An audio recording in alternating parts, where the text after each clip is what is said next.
ఒకప్పుడు 'ప్రకాష్ రాజ్' ఇలాగా 'రావు రమేష్' ఇట్లా కొంతమంది ఎళ్తున్న తరుణంలో వాళ్ళందరూ ఎలా ఉండేవాళ్ళంటే ఫ్యామిలీ టైప్ విలన్స్‌లా ఉండేవాళ్ళు. కానీ 'ప్రదీప్ రావత్' గారు మాత్రం ఒక రకమైన ఆహారం కలిగిన వాళ్ళు. అంటే భారీ విగ్రహం, కళ్ళు చాలా విలనిజం పలికించే విధంగా ఉంటాయి.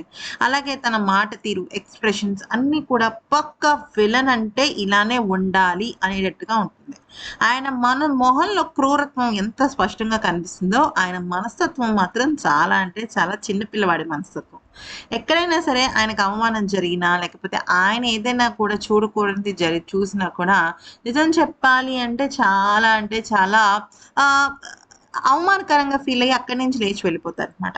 అయితే నిజానికి ఆయన ఒక బ్యాంక్ ఆఫీసర్‌గా ఉన్నప్పుడు ఆయన దగ్గర సాధారణంగా ఒక 6 నెలలకి సరిపడా కొద్దిగా డబ్బుందంతే. అంతకు మించి ఆయన దగ్గర డబ్బు లేదు.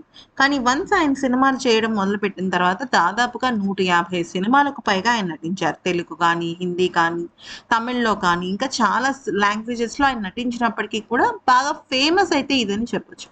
అయితే 150 సినిమాల్లో నటించిన ప్రదీప్ గారు ఆయన హైయెస్ట్ అంటే మంచి పీక్ దశలో ఉన్నప్పుడు దాదాపుగా రోజుకి రూ. 3,00,000 రెమ్యూనరేషన్ తీసుకునేవారు. అంటే సినిమాల లెక్క కాదు, రోజుల లెక్క అన్నమాట. సినిమాకి 50,00,000 అన్నట్టుగా కాకుండా, ఎన్ని రోజులు చేస్తే సినిమాకి అన్ని 3,00,000 ఇవ్వాల్సిన అవసరం ఏర్పడేది. సో, ఆయన దాదాపుగా 50,00,00,000 నుంచి 80,00,00,000 వరకు ఆయన ఆస్తులున్నాయన్నమాట. అయితే ఆయన సంపాదించిందంతా కూడా చిరస్థిరాస్తుల్లో ఇన్వెస్ట్ చేశారు. షేర్స్‌లో ఇల్లు కొనుగోలు చేయటము, అలాగే వాళ్ళ పిల్లల ఎడ్యుకేషన్ మీద ఆయన ఇన్వెస్ట్ చేశారన్నమాట.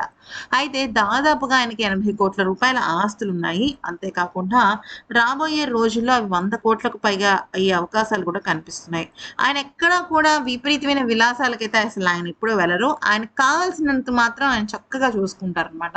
అయితే గత కొన్నేళ్లుగా ఆయన క్యాన్సర్‌తో బాధపడుతున్న నేపథ్యంలో సినిమాలకి దూరంగా ఉన్నప్పటికీ కూడా ఆయన చాలా సందర్భాలలో కొంతమంది డైరెక్టర్ల పనితీరు నచ్చక, హిందీలో కొంతమంది తనని పక్కన పెట్టేయటం ఇట్లాంటివన్నీ జరిగినప్పటికీ కూడా అప్పటికే ఆయన వెల్ సెటిల్డ్ అయిపోయారనమాట. మంచిగా వచ్చిన డబ్బుల్ని మళ్ళీ ఇల్లు, అపార్ట్మెంట్స్ అట్లాగా ఇన్వెస్ట్ చేసుకొని ఆయన హ్యాపీగా ఫినాన్షియల్‌గా సెటిల్ అయ్యారు. కాకపోతే ఈ క్యాన్సర్ మహమ్మారి రావడంతో ఆయన చాలా వీక్ అయిపోయారనమాట. తర్వాత ఆయన దగ్గరున్న డబ్బుతో మంచిగా ట్రీట్మెంట్ చేయించుకున్నప్పటికీ ఆయన మళ్ళీ తిరిగి రికవర్ అవ్వలేకపోయారు.